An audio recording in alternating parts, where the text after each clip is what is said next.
श्री स्वामी समर्थ. नमस्कार. मी नंदिनी. माझ्या यूट्यूब चॅनलवर तुमचं खूप मनापासून स्वागत करत आहे. तुमच्या मनातील सर्व चांगली इच्छा स्वामी महाराज पूर्ण करो ही स्वामींच्या चरणी प्रार्थना करते आणि आजच्या व्हिडिओला सुरुवात करते. तत्पूर्वी तुम्ही जर चॅनलवर नवीन असाल तर चॅनलला सबस्क्राईब करा. त्याचबरोबर शेजारचं जे बेल आयकॉनचं बटन आहे ते प्रेस करा, जेणेकरून मी जेव्हा नवीन व्हिडिओ अपलोड करेन त्याचं नोटिफिकेशन तुम्हाला मिळेल आणि तुम्ही एकही व्हिडिओ मिस करणार नाही. तर चला करूया व्हिडिओला सुरुवात. तर पहा, उद्या आहे मंगळवार आणि उद्या मंगळवारची मोठी कार्तिक अमावस्या आहे. तर ह्या अमावस्येला आपल्याला घरामध्ये भरपूर सारे उपाय करायचे आहेत. ह्या अमावस्येचा आपल्याला फायदा करून घ्यायचा आहे, कारण अमावस्येच्या दिवशी जे काही उपाय आपण करतो, सेवा करतो, त्याचा फायदा हा आपल्याला होत असतो. तर पहा, उद्या मुलांसाठी आपल्याला कापूरसोबत अशी ही एक वस्तू जाळायची आहे, ज्यामुळे सर्व दोष, अडचणी, संकट दूर होतील आणि मुलांची अभ्यासात, नोकरीत प्रगती होईल. तर इतका हा प्रभावशाली उपाय कसा करायचा आहे हे व्हिडिओमध्ये मी शेअर करणार आहे. त्यामुळे व्हिडिओ कुठे स्किप न करता शेवटपर्यंत नक्की बघा, जेणेकरून तुमच्यापर्यंत योग्य ती माहिती पोहोचली जाईल. तर पहा, ही कार्तिक अमावस्या आहे आणि ही खूप महत्त्वाची अमावस्या मानली जाते. कार्तिक अमावस्येच्या दिवशी पहा, कार्तिक स्नानाला खूप महत्त्व आहे. म्हणजे पवित्र गंगेमध्ये स्नान करण्याला खूप महत्त्व आहे. जे काही आपले पाप असतील त्यांचा नाश होऊन जातो आणि आपले जे काही पितृ असतात तर ते पितृदोषसुद्धा दूर होऊन जातो. इतका हा कार्तिक स्नानाला महत्त्व आहे. त्याचबरोबर दानालासुद्धा खूप महत्त्व आहे. दान धर्म करण्याला या दिवशी खूप सारं महत्त्व प्राप्त झालेलं आहे. यामुळे सुद्धा आपले जे काही संकट असतात, अडचणी असतात, ते सुद्धा दूर होऊन जातं. तर पहा, जी अमावस्या आलेली आहे तर ही कार्तिक महिन्यात आलेली आहे. कार्तिक महिना हा जो आहे तो भगवान श्री हरिविष्णूंचा योगनिद्रेतून बाहेर येण्याचा महिना आहे. त्यामुळे या महिन्यामध्ये भगवान विष्णूंकडे जे काही पालनकर्ता आहेत आपले, त्यांच्याकडे भगवान शिवशंकर आपला कारभार हा सोपवत असतात. आणि त्यामुळे पहा, ह्या दिवशी आपल्याला भगवान श्री हरिविष्णू, माता लक्ष्मी यांची पूजा अर्चा करायची आहे. त्याचबरोबर आपल्याला घरामध्ये काही उपाय करायचे आहेत. तर पहा, आपल्याला कापूरसोबत ही अशी एक वस्तू जाळायची आहे. तर आपल्याला पहा, या दिवशी आपल्याला माता लक्ष्मीची सुद्धा सेवा करायची आहे. पिंपळाच्या झाडाखाली तुम्ही एखादा दिवा प्रज्वलित करू शकता.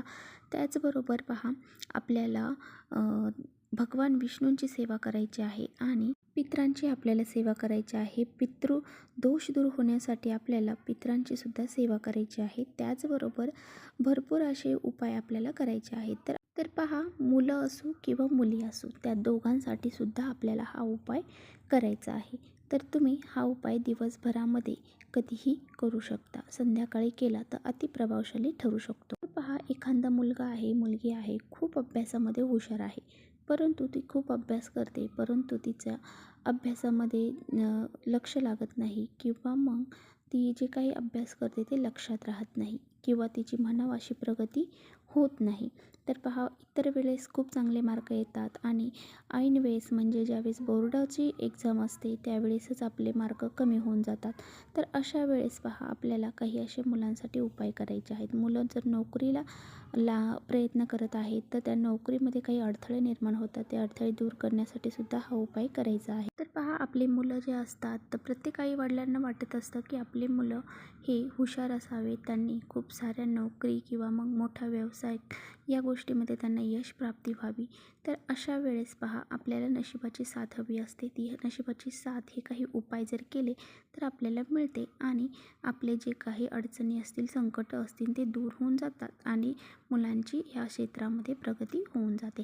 तर पहा, आपल्याला काय करायचं आहे, तर आपल्याला कापराच्या काही वड्या घ्यायच्या आहेत. भीमसेनी कापूर जर घेतला तर अतिशय उत्तम. तर आपल्याला कापराच्या 3 वड्या घ्यायच्या आहेत. जर भीमसेनी कापूर नसेल तर तुम्ही साधा कापूर घेतला तरी चालेल. तर बघा, आपल्याला ह्या 3 कापराच्या वड्या घ्यायच्या आहेत आणि त्याचबरोबर एक नारळ आपल्याला घ्यायचं आहे.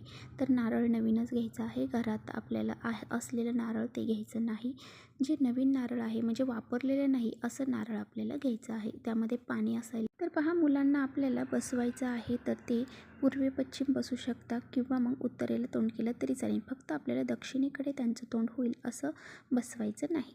तर अशा प्रकारे आपल्याला मुलांना बसवायचं आहे आणि मुलांना बसवण्या अगोदर त्यांच्या खाली आसन टाका, कारण जर आपण आसन टाकलं नाही तर तो उपाय आपला धरणीमातेला समर्पित होतो.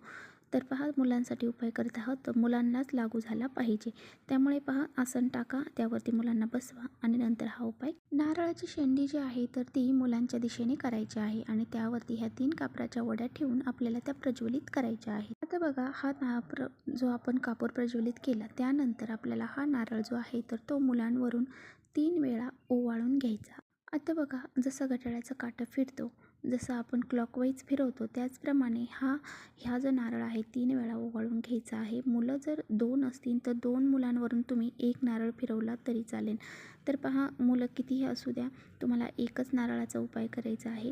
तर अशा प्रकारे मुलं असो मुली असो दोघांसाठी सुद्धा तुम्ही हा उपाय एकच नारळावर करू शकता. आता बघा आपल्याला काय करायचं आहे, तर आपल्याला हा जो नारळ आहे तर तो त्याच्यावरच्या ज्या कापराच्या वड्या आहेत तर त्या विझल्यानंतर आपल्याला तो नारळ घ्यायचा आहे आणि तो वाहत्या पाण्यामध्ये जाऊन विसर्जित करायचा आहे. आता बघा जर तुम्हाला हा नारळ विसर्जित करणं शक्य नाही, पाण्यामध्ये जवळ पाणी नाही आसपास कुठे, तर मग तुम्ही हा नारळ घ्यायचा, घराच्या बाहेर जायचं, जिथे मोकळी जागा आहे त्या ठिकाणी तुम्हाला थोडासा खड्डा खांदायचा आहे आणि त्यामध्ये हा नारळ तो पुरून द्यायचा. तर पहा इतर व्यक्ती ते नारळ वापरायला नको, त्यामुळे आपल्याला अशा प्रकारे हा नारळ जमिनीमध्ये गाडायचा आहे आणि गाडल्यानंतर आपल्यामुळं कुणाला त्रास होणार नाही याची काळजी आपल्याला आवर्जून घ्यायची आहे. कारण पहा आपण आपल्या चांगलं होण्यासाठी दुसऱ्याचं वाईट होईल असं कधीच विचार करायचा नाही. त्यामुळे पहा आपलं चांगलं होण्यासाठी आपण दुसऱ्याच्या अंगावरती कुठे नारळ फेकताय, कुठे कुणाच्या अंगावरती कुणाच्या घरावरती असं अजिबात करायचं नाही. आपल्यासाठी आपण करत आहोत तर तो आपलं चांगलं व्हावं तसं दुसऱ्याचं बी व्हावं, दुसऱ्याचं वाईट व्हावं अशी भावना ठेवून तर हा उपाय अजिबात करू नका. स्वतःच्या मनामध्ये चांगले विचार आहेत, चांगल्या विचारानेच हा उपाय करा. पूर्ण श्रद्धेने हा उपाय करा. नक्की तुम्हाला या उपायाचा फायदा होईल. जर तुम्हाला हे पण शक्य नाही तर मग तुम्ही एक काम करू शकता.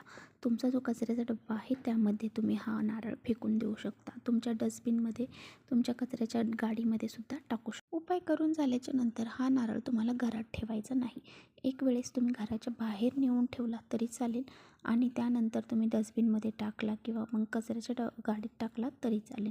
परंतु तो नारळ तुम्हाला घरामध्ये तसाच ठेवायचा नाही. नारळाचा उपाय आपण का करत आहोत, कारण नारळामध्ये पाणी असतं आणि हे पाणी जे आहे तर ते मुलांमध्ये जी असणारी नकारात्मक शक्ती आहे, नकारात्मकता आहे ते शोषून घेण्याचं काम करत असतात. या नारळामध्ये त्या नकारात्मक शक्ती सामावल्या जातात. त्यामुळे आपण हा नारळ आपल्या घरामध्ये न ठेवता डायरेक्ट आपल्या डस्टबिनमध्ये टाका किंवा मग वाहत्या पाण्यामध्ये सोडून या. तर चला इथेच करते व्हिडिओचा एंड. व्हिडिओ आवडला असेल तर नक्की लाईक करा. चॅनलवर नवीन असेल तर चॅनलला सबस्क्राईब करा.